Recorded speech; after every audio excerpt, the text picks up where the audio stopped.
Hello అండి, వనస్థలిపురంలో red tank దగ్గర ఉన్నటువంటి అభిమాని యూత్ అసోసియేషన్ వారు పెట్టినటువంటి వినాయకుడికి ప్రతి ఏడాది ఒక ప్రత్యేకత అనేది ఉంటుందండి.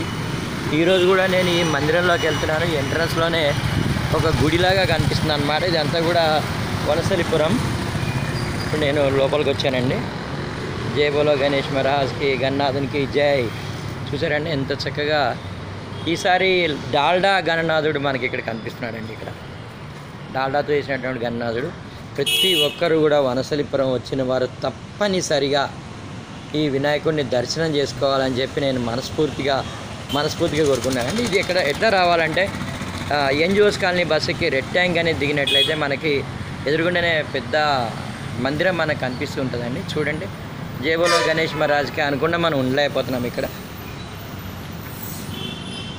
ఆ పూరి జగన్నాథుని రూపం కూడా నాకు ఇక్కడ కనిపిస్తుంది. చూడండి, పూరి జగన్నాథ స్వామి వారి అవతారంలో డాల్డా గణనాథుడు అని చెప్పి మనకుంది. ఆ శ్రీకృష్ణ భగవాన్ యొక్క స్వరూపం ఆ పూరి జగన్నాథుడు. ఇలాంటి చక్కటి గణనాథుడిని మనం దర్శనం చేసుకున్నట్లయితే శుభాలు జరుగుతాయని చెప్పి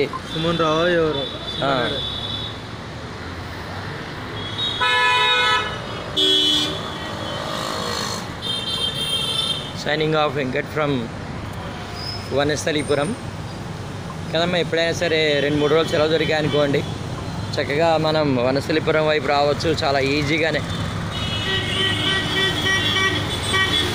ఎన్జిఓస్ కాలనీ బస్సులన్నీ కూడా ఇటువైపు వస్తాయన్నమాట. ఎక్కువ వచ్చి మనం దర్శనం అయితే చేసుకోవచ్చు.